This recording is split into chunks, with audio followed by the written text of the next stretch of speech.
Hello everyone, welcome to my channel. Please subscribe my channel. The amber light from the brass library lamps threw a warm glow across the polished mahogany desk, across the silver-framed family photographs, across the stack of bank statements my father had just slapped down in front of me like a sentence already signed.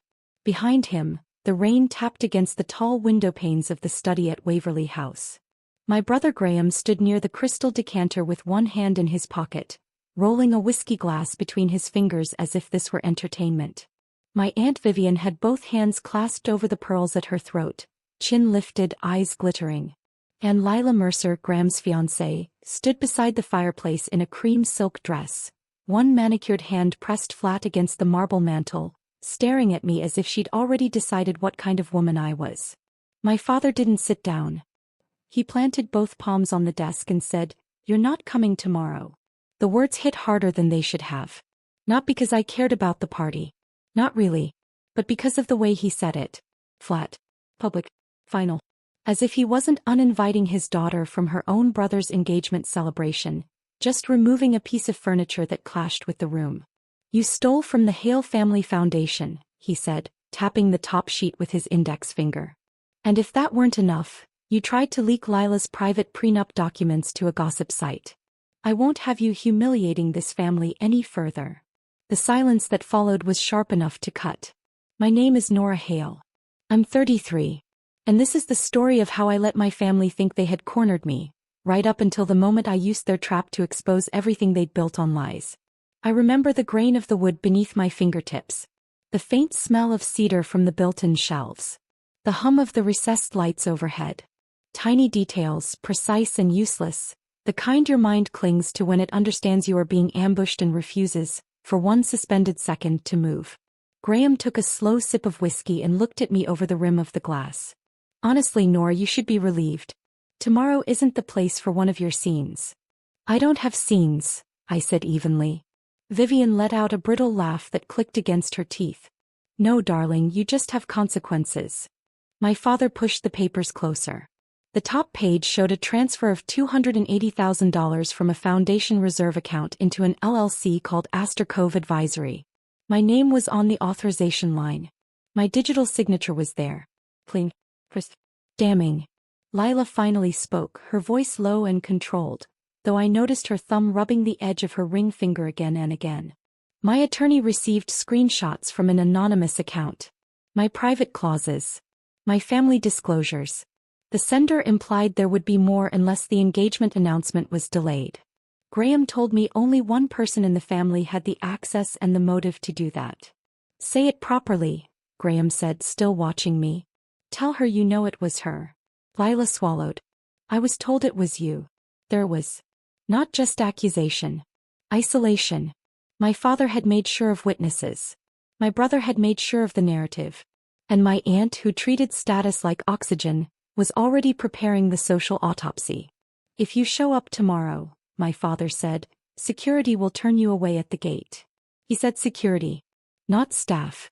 Not someone. Security. The word landed in the room like a locked door. I looked from face to face. My father's jaw was set so hard I could see the pulse ticking in front of his ear. Graham leaned against the bar cart, casual as spilled oil. Vivian's lips were pinched into that satisfied line she wore when other women were being disciplined. Lila looked less certain up close.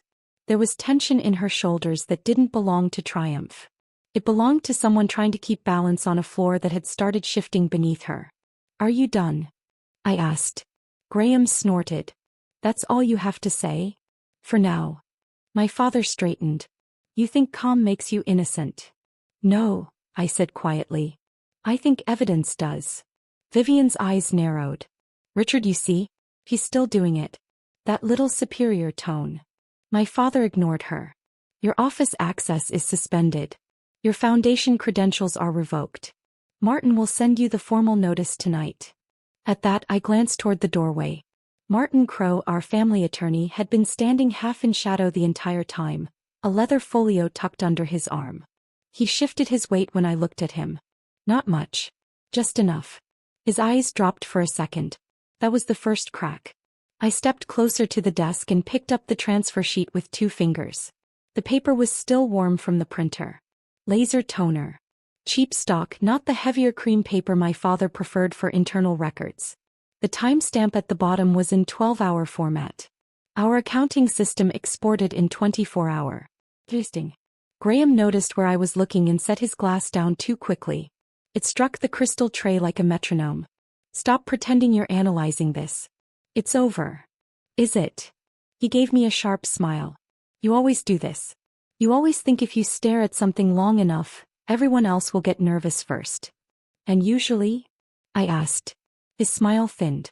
Lila turned to him. Just slightly. That was the second crack. I set the paper back on the desk. Then I won't come tomorrow. Vivian's shoulders eased immediately. Graham exhaled through his nose.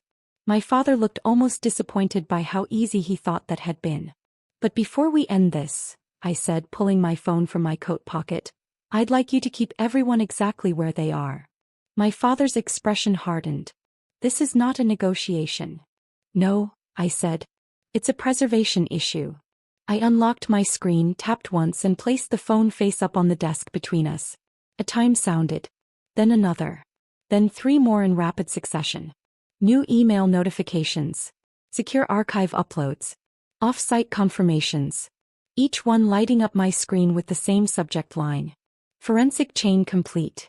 Graham's color changed so fast it was almost elegant. Not all at once. First around the mouth. Then the forehead.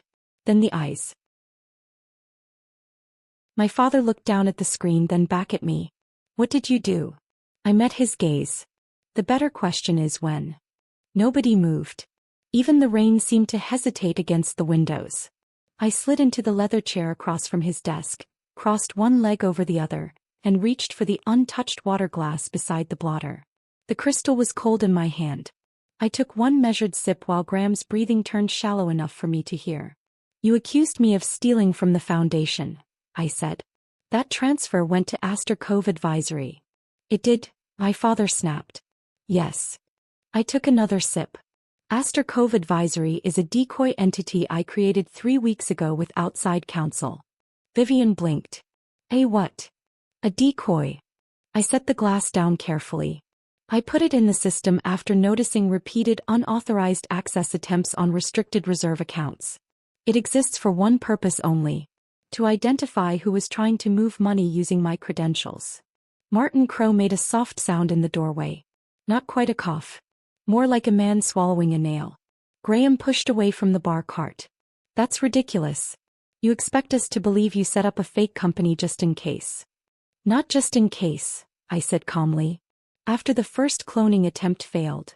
My father went still. That was the third crack. I unlocked my phone again and turned it toward them. On the screen was a login report. Date. Time. Device ID. Internal location marker. The transfer authorization tied to my signature was initiated at 11:43 last night from Terminal B7 in your private office, I said to my father. The same terminal you insisted wasn't connected to networked accounting access after the audit update in March. Vivian looked at Richard. Richard looked at Martin. Martin looked at the floor. Graham recovered first. Anyone could have used that terminal. True. I tapped again. Which is why I also preserved the building Wi-Fi handshake log. At 11:39, your phone connected to the study access point using the guest credential you only use when you don't want your regular device history retained. His mouth parted. No answer came out. And because I dislike assumptions, I continued, I also pulled the video from the hall camera outside the study. It shows you entering at 11:36 with Martin and leaving 14 minutes later carrying a folder from the Foundation archive. Lila's hand slipped from the mantel. Graham. He didn't look at her. This is insane. She's twisting things. Am I? I opened another file. A still image filled the screen. Grainy but clear enough. Graham, Martin, and the corner of my father's coat entering the study hallway at 11:36 p.m. My father's voice dropped. You had cameras monitored in this house? In the common corridors, yes. After someone entered my office last Tuesday and copied 2 restricted board packets. Vivian made a small, shocked noise. Richard. He ignored her. You had no right. I almost smiled. And yet right seemed to matter very suddenly. The room shifted. You could feel it. Not metaphorically. Physically. Like temperature leaving a room when a window has cracked open somewhere behind you. Lila stared at the image on my phone, then at Graham. You told me she was unstable. You said she'd been digging through my documents because she resented the engagement. I said she had access, Graham snapped. You said you were protecting me. I am. I let them look at each other for 3 full seconds before I scrolled again. As for the prenup leak, I said, there was no outgoing email from me to any gossip site. There was, however, a draft created on my office laptop after business hours using a remote session from Martin's credentials. The attachment metadata traces back to a USB device registered to your assistant, Vivian. Her hand flew to her pearls so fast they clicked. That is absurd. Is it? That device handles seating charts and donor lists. And apparently blackmail drafts.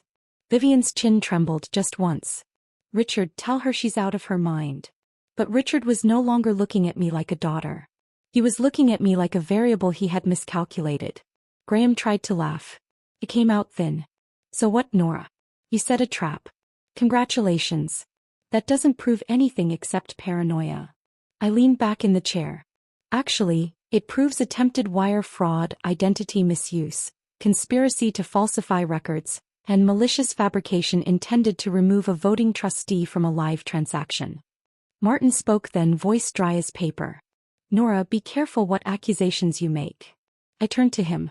Be careful what felonies you help print. The silence that followed was absolute. My father's face had gone a heavy, mottled gray under the warm lamplight. Graham's fingers kept flexing at his sides, opening and closing as if he could still grip control if he moved fast enough. Vivian had taken 2 tiny steps backward without realizing it. Lila stood perfectly still, but all the softness had gone out of her expression. It was the kind of stillness that comes right before glass shatters. You recorded us, my father said. I documented you, I replied. You set your own family up. No, I said, and my voice stayed level enough to make his rise look foolish. I noticed my family was setting me up and I chose not to interrupt. Lila looked at me then fully for the first time that night. Not with trust. Not yet. But with a clean, cutting kind of attention. I stood, buttoned my coat and gathered nothing from the desk. I didn't need to.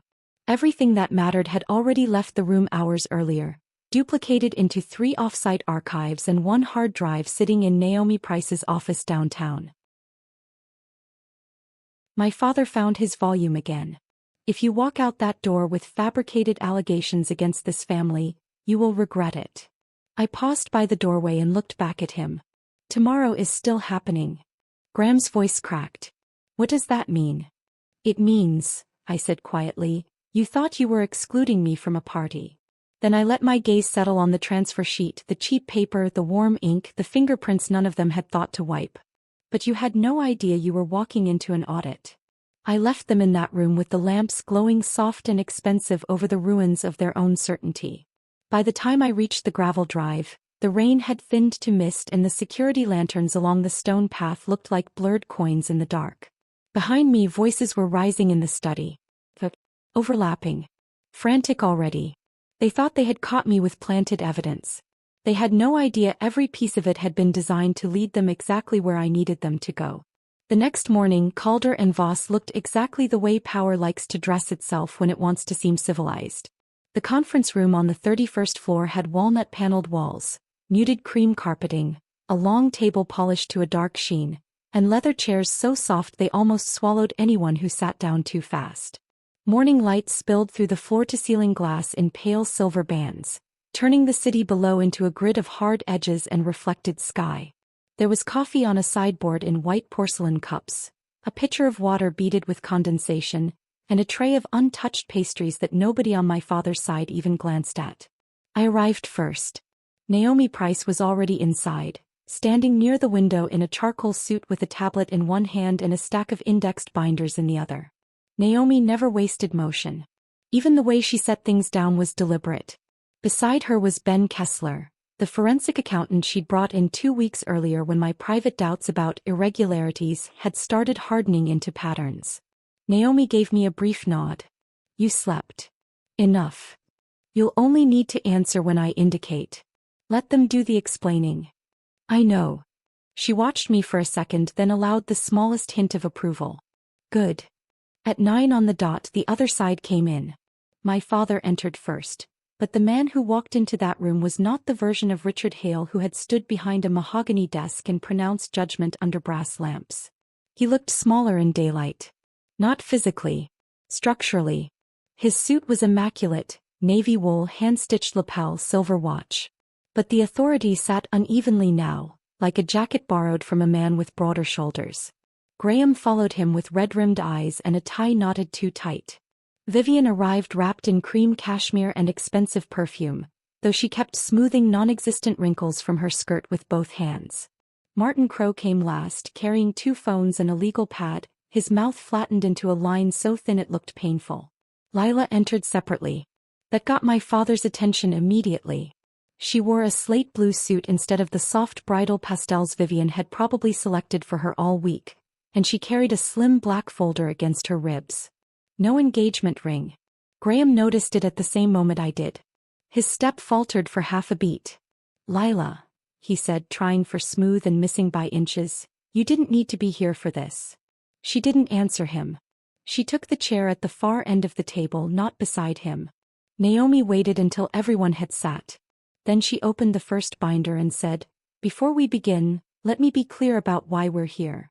My client Nora Hale has substantial evidence that a coordinated effort was undertaken to fabricate financial misconduct, misuse her credentials, tamper with privileged documents, and remove her from governance authority over the Hale Family Foundation and Hale Development Holdings. If we do not reach immediate agreement today, this package is prepared for civil filing and criminal referral." Vivian gave a sharp little laugh. "Criminal. Don't be theatrical." Naomi slid a document across the table to her without looking up. "That is the draft referral cover sheet to the Attorney General's Financial Crimes Unit." Vivian did not touch it. Martin cleared his throat. "Counsel, perhaps we should lower the temperature." Naomi looked at him then. "Mr. Crowe, your name appears 16 times in this file. You may want a separate attorney before suggesting anyone else relax." Graham shifted in his chair so abruptly the leather sighed under him. My father folded his hands in front of him, but I noticed his right thumb rubbing the side of his index finger again and again. Richard did that when he felt cornered. He used to do it before board votes he thought might slip away. Ben Kessler turned on the wall monitor. A timeline appeared. Black text. White background. Dates marching down the screen with clinical indifference. "Let's start in January," Naomi said.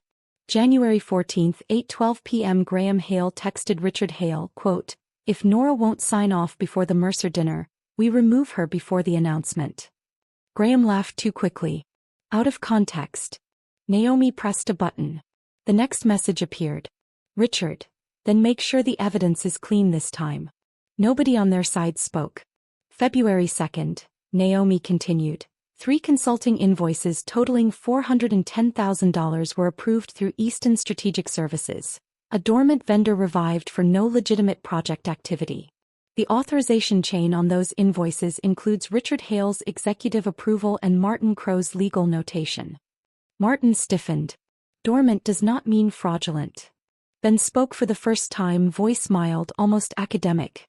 "It does when the tax ID on the invoice resolves to a dissolved entity. The mailing address is a UPS box in White Plains, and the receiving account was used 2 days later to make interest payments on a private loan tied to Hale Development's Harborcrest acquisition." Graham turned to his father. "You told me that vendor was old but valid." Richard's eyes stayed on the screen. "It was supposed to be cleaned up." That was the first fracture spoken aloud. Naomi went on. March 19th. A draft board resolution was prepared to suspend Nora Hale's signing authority over foundation reserves. It was not filed because the required cause section was blank. 2 hours later, Martin Crowe emailed Vivian Hale a note that reads. Vivian's head snapped toward Martin. "You said you deleted that." He went pale. "I said it would not surface." I looked down at my hands in my lap and let the implications settle over the room. Naomi clicked again. April 7th, during the spring benefit at the Wren Hotel, Nora Hale's dual-factor authentication token was removed from her handbag for 4 minutes and 26 seconds. Surveillance footage shows Graham Hale near the coat room during that exact window. The next morning, 3 failed login attempts were made using Nora's credentials. Graham gave a disbelieving smile. This is insane. You're building a conspiracy board out of normal family overlap. No, Naomi said. I'm building a record. The next few days before this meeting had been frantic on their side. I knew because Naomi's office had received 2 informal outreach attempts, one veiled threat from Martin, and a midnight voicemail from my father that contained my name, the phrase family resolution, and 37 seconds of breathing before he hung up. I ignored all of it. I spent those days in Naomi's conference room, drinking bitter coffee from heavy stoneware mugs, answering precise questions, and watching pieces of my family arranged into evidence bags and indexed exhibits. Pain changes shape when it is labeled correctly. It becomes less like weather and more like architecture. Naomi moved to the center of the room and clicked to the next section of the timeline. Last Tuesday, she said, Nora Hale detected repeated access attempts on Foundation Reserve accounts and authorized the creation of Aster Cove Advisory, a controlled decoy entity. This was done with legal oversight and for the limited purpose of identifying internal credential theft. Wednesday night, the decoy entity received a transfer attempt using Nora's credentials from Richard Hale's office terminal, with Graham Hale's device concurrently present on the local network. Later that same evening, a false blackmail draft involving Lila Mercer's prenup was created via remote session on Nora's office machine using Martin Crow's credentials and a USB device registered to Vivian Hale's assistant. Vivian looked at Martin again, but now there was fear under the anger. Why would my assistant be involved? Martin did not answer. Naomi answered for him. Because somebody needed deniability. Lila opened her folder. The sound was soft. Paper over paper. Yet every head at the table turned. Naomi inclined her head toward her. Miss Mercer. Lila stood.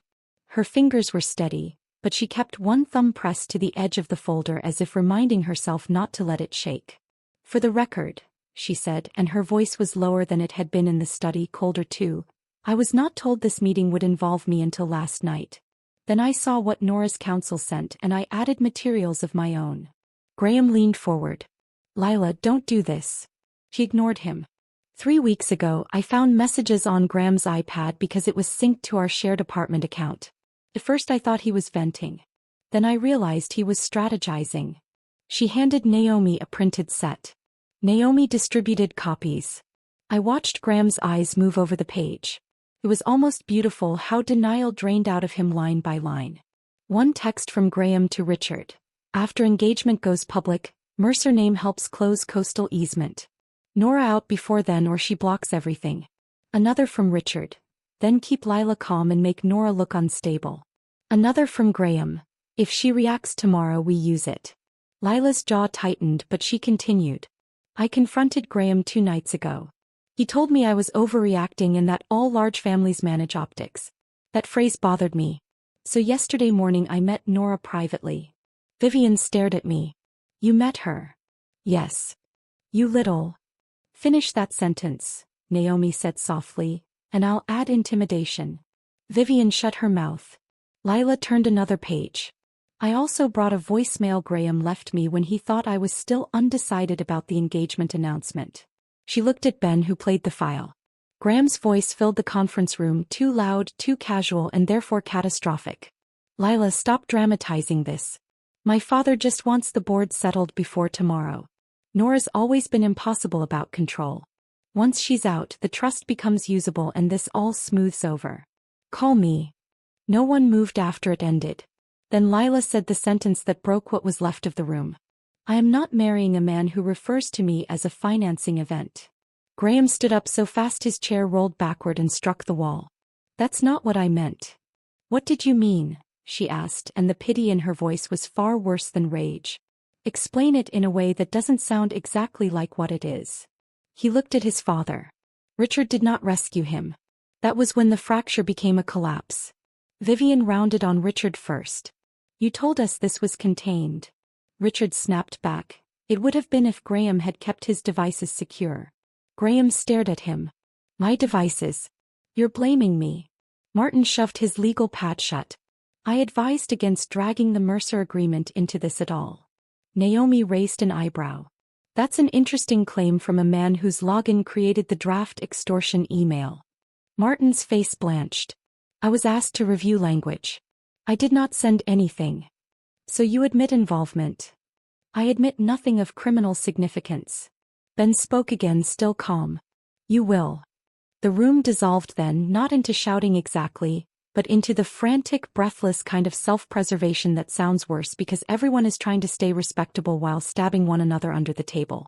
Graham demanded to know who had authorized which invoices. Vivian insisted she was told the materials were defensive. Richard tried to reassert control and failed because every sentence from him now sounded like a man reading from a reputation that had expired. I sat at the table with my hands folded and watched the people who had once filled every room of my life begin to scramble over each other for the smallest available lifeboat. Naomi let it continue for 12 seconds. Then she said, "Enough." It wasn't loud. Didn't need to be. The whole table went still. She slid the settlement packet to the center. Here are your options. Option 1, we file by noon.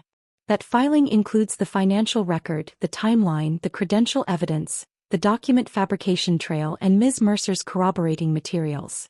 We seek emergency injunctive relief, control restoration, damages, full forensic audit authority, and personal discovery against every named participant. Parallel referral packages go to the Attorney General and the State Bar. Martin closed his eyes briefly. Option 2, Naomi said, you sign this agreement now. Richard Hale resigns immediately as chair of the foundation. Graham Hale resigns all executive positions at Hale Development pending independent review. Vivian Hale withdraws from all administrative involvement and issues a written acknowledgement that no allegation of theft or blackmail against Nora Hale was ever substantiated. Martin Crowe recuses from representation of any Hale entity and provides preservation access to all relevant records. All false restrictions against Nora are rescinded. Control over the Foundation's reserve governance transfers to Nora pending audit completion. The Harbor Crest merger announcement is halted. Every internal and external accusation made against my client is retracted in writing today. Richard leaned back slowly. And if we refuse? Naomi's expression didn't change. Then you will learn how expensive arrogance becomes when it's itemized. I reached for my coffee then. The cup was warm, the porcelain smooth. I took one slow sip while Graham stared at me with something raw and almost childlike under the anger, as if he still couldn't understand how I had gotten here ahead of him. He said, you planned this. I set the cup down. I prepared. You baited us. Yes. Why? I looked at him for a long moment. Because you would have denied it if I had only accused you. I wanted you to see yourselves. Richard's gaze sharpened. You enjoyed this. No, I said. I endured it. There's a difference. Martin looked at Naomi. There are privilege issues here. Naomi gave him a cool smile. Not as many as there used to be. He frowned. What's that supposed to mean? I turned my head toward the interior door of the conference room just as it opened. Elena Ruiz stepped inside carrying a slim archival box and a signed affidavit. For 10 years, Elena had been my father's executive assistant. She knew every password cycle, every donor call, every dinner seating arrangement, every florist, every board packet, every secret he thought lived only in his own head. My father trusted Elena the way powerful men often trust the women who organize their lives. Completely, so long as they never mistake that labor for power. His face changed when he saw her. Elena, he said. What is this? She placed the archival box on the table with both hands. This is the original print set from your office printer queue last night, including the first versions of the Foundation transfer sheets before Mr. Crowe adjusted the footer formatting. Martin jerked toward her. You had no authorization to remove those. She looked at him with quiet contempt. I had more authorization than you did to alter them. Richard's voice sharpened. You worked for me. Elena met his gaze without flinching. I worked for your office. There's a difference. Naomi accepted the box and handed copies around. The original print queue logs showed version history, timestamps, and an amended footer. A tiny difference. But tiny differences are where lies sweat. Richard stared at Elena as if betrayal offended him more than what had caused it. You switched sides, he said. Elena's expression never moved. No. You moved the ground. I just stopped standing where you left me. Naomi nodded toward the affidavit.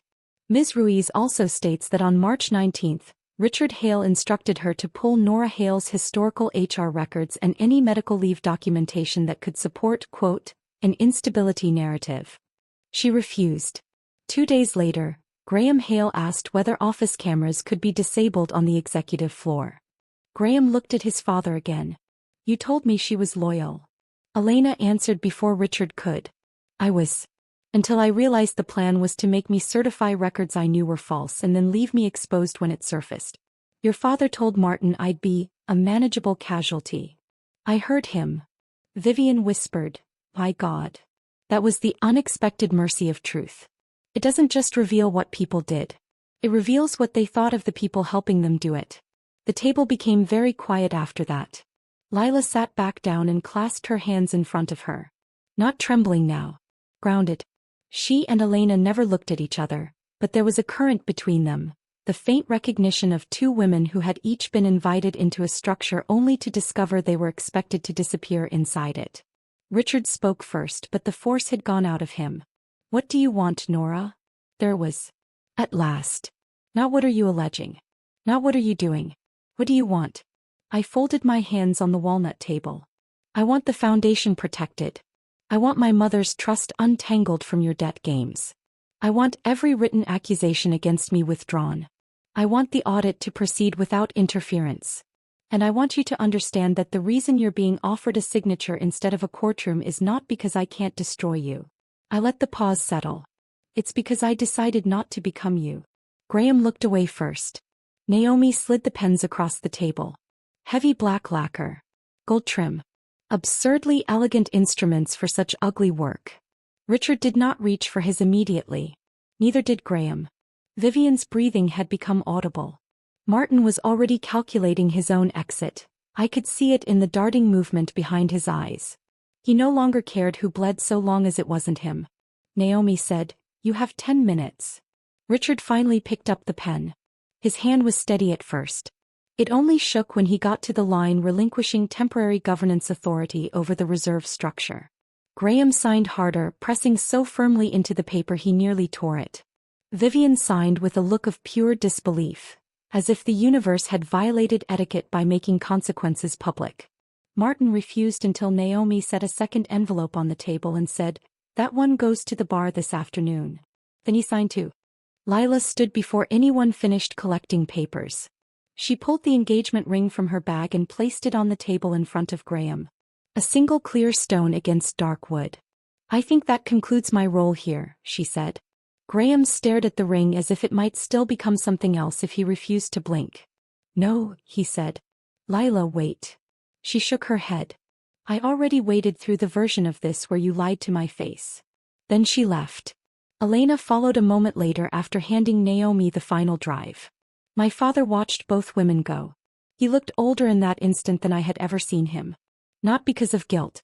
Men like him rarely age from guilt. He looked older because two people he had filed under useful had just demonstrated independent moral gravity. When the last signature was done, I stood.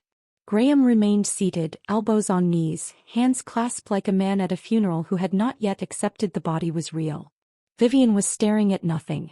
Martin was reading page 4 as though different wording might appear if he punished it hard enough. Richard looked up at me. This is your family, he said. I considered that. The city light had brightened by then, turning the glass wall behind Naomi into a pale mirror.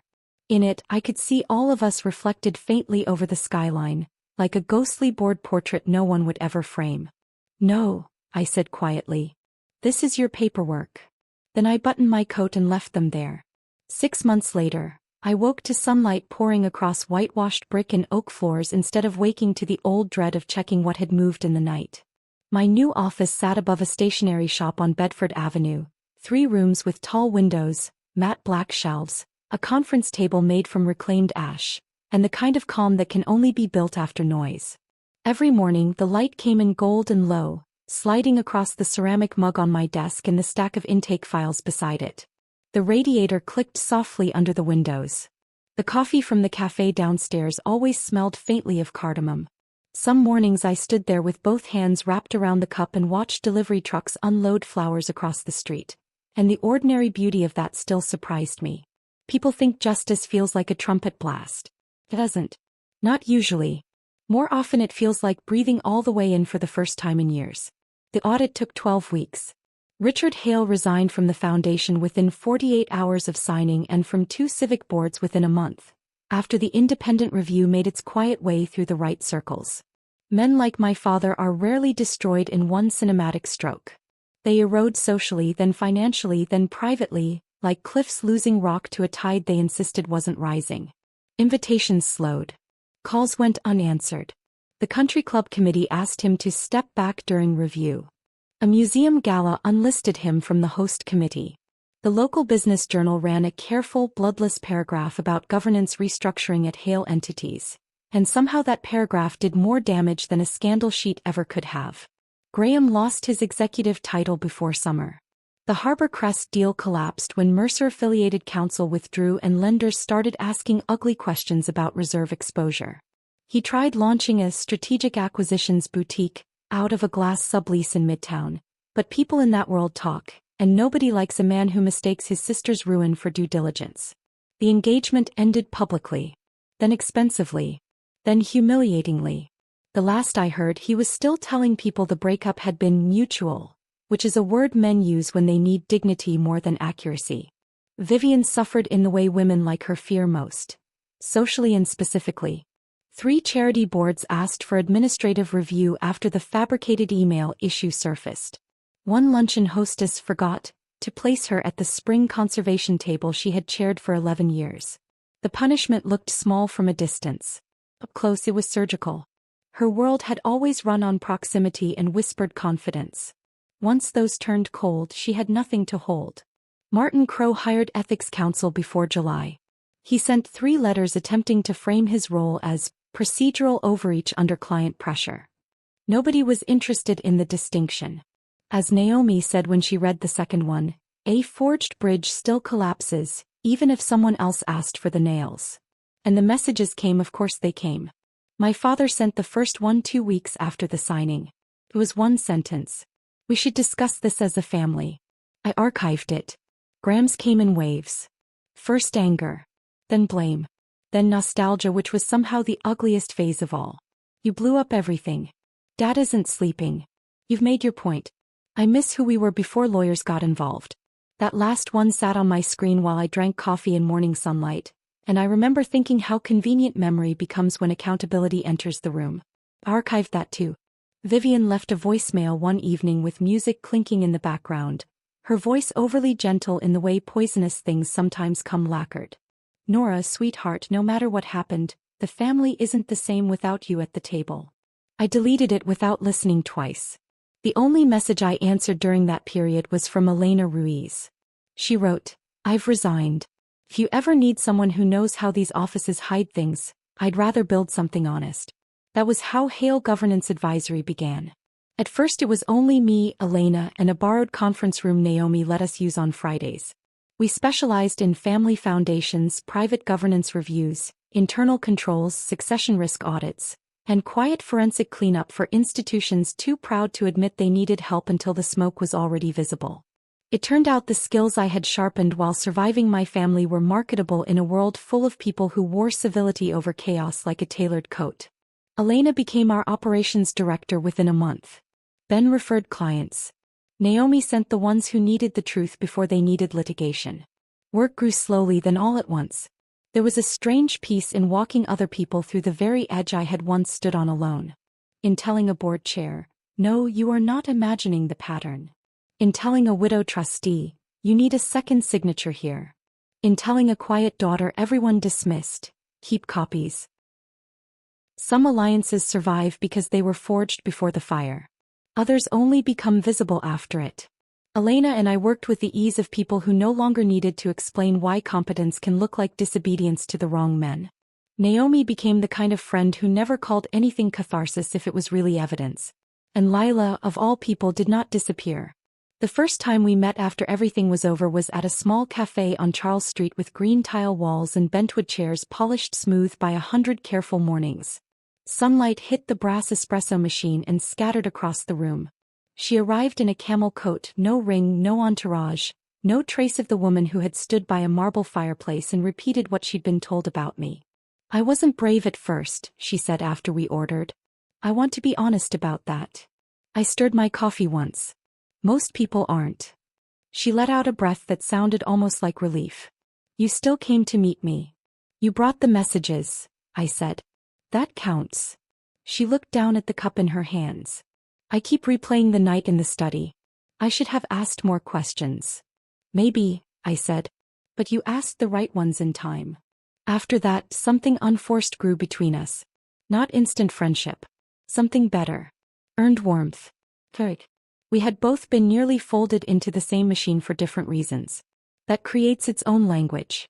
One Thursday in early October, Elena came into my office just before lunch with a grin she usually reserved for truly excellent spreadsheets and rare human foolishness. "You won't believe who I just saw," she said. I looked up from a governance memo. "That depends. Did Vivian finally discover what LinkedIn comments feel like when they're not flattering?" "Better." "At the lobby cafe downstairs." I leaned back in my chair. "Doing what?" "Pitching a real estate syndication deck to two men who left before he finished his cappuccino." That got a laugh out of me before I could stop it. Elena leaned against the doorframe, folding her arms. "And he's cut his own slides. You can always tell." "How?" "They were centered with emotion instead of logic." I smiled into my coffee. A week later, Naomi called while I was walking home under plane trees shedding yellow leaves onto the wet pavement. "Minor update," she said. "Your father tried to re-enter foundation advisory capacity through an outside consultant nomination. And the board declined unanimously." I stopped under a street lamp. The air smelled like rain and cold stone. "Unanimously." "She was very persuasive," Naomi said. "She." Lila Mercer. "Apparently she now funds governance reform initiatives and has developed opinions." That image stayed with me all night. Not because it was dramatic. Because it was exact. People changing shape in the direction of their own dignity. That was the part nobody tells you about the aftermath. Justice doesn't only redistribute pain. Sometimes it redistributes courage. That evening in late November, the city was washed in copper light. The sun was setting behind the buildings west of the river, turning every pane of glass into a small square of fire. From my balcony, the rooftops looked softened at the edges, water towers and chimney stacks cut into the orange glow like paper silhouettes. A clean autumn wind moved the herb pots near the railing and carried up the smell of someone cooking garlic 3 floors below. Inside, lamplight warmed the apartment in quiet pools against the bookshelves and the wool throw over the sofa. Lila stood beside me with 2 glasses of sparkling water and a small dish of salted almonds balanced between them. She had come by after a foundation event to return a book Elena had lent her, and somehow the night had stretched into easy conversation, the kind that does not perform itself. She was wearing a dark green sweater and gold hoops, her hair pulled back, face bare except for lipstick she'd half lost to the rim of the glass. "Here," she said, handing me one. "A glamorous toast." "To what?" I asked. She looked out over the city. "Clean books. Clear exits. Better women." I raised my glass. "I'll drink to that." We clinked lightly. For a moment neither of us spoke. The sky deepened from orange to bruised rose, and the first windows across the avenue began lighting up one by one. It felt less like the end of something than the settling of it. Ash after flame. Ground after flood. Lila smiled without looking at me. "You know, if someone had told me a year ago I'd be on a balcony with you voluntarily, I would have thought they were insane. I probably would have agreed." She laughed softly. "I really did believe him at first." "I know. I hated that about myself." I turned the glass in my hand and watched the bubbles rise. You don't have to hate the version of yourself that lacked information. You just have to be honest about what she ignored. She was quiet for a second. "That sounds like something you had to learn the hard way." It was. The truth was, I had not always been this version of myself. I used to believe endurance alone was noble. That if I stayed measured enough, useful enough, indispensable enough, people who benefited from me would eventually become fair. I had mistaken proximity for safety. Competence for respect. Restraint for protection. None of that makes me foolish now, though it once embarrassed me to admit it. It makes me recognizable to the woman I used to be, which is different. Kinder. More accurate. I looked out at the city lights coming alive beneath the fading sun and thought about the old study at Waverly House. The warm brass lamps, the cheap printer paper, the rain on the windows. The exact moment my father told me I was not coming. At the time it had felt like expulsion. Now it looked more like a door opening in the least graceful way possible. I never thanked them aloud. I never will. But in the privacy of my own mind, in the quiet after a day of honest work, I understand something I didn't understand then. The people who try to reduce you often end up introducing you to your full dimensions. Not because they mean to. Not because cruelty is a gift. But because pressure reveals structure. And once you see your structure clearly, you stop accepting rooms built to make you smaller. Lila lifted her glass toward the horizon. To unlikely outcomes. I touched mine to hers once more. To accurate ones. The wind curled around us, cool and clean. Somewhere below, a siren moved through traffic and away. Inside, the lamp beside the sofa threw a pool of amber across the floorboards. Everything felt warm at the edges. I used to think the best revenge would feel sharp. Immediate. Spectacular. I thought it might sound like public humiliation or look like someone finally dropping to their knees beneath the weight of what they'd done. But standing there in the orange afterlight, with a former almost sister-in-law turned unexpected friend beside me and a life of my own making glowing behind the balcony door, I understood how small that fantasy had always been. Sometimes the best revenge isn't about making someone hurt the way you hurt. It's about building a life their betrayal can no longer touch. And if I've learned anything since that night in my father's study, since the forged papers and the trembling lies and the signatures dragged across polished wood, it's this. Sometimes the best revenge isn't about destroying the people who tried to bury you. It's about becoming someone they can never bury again.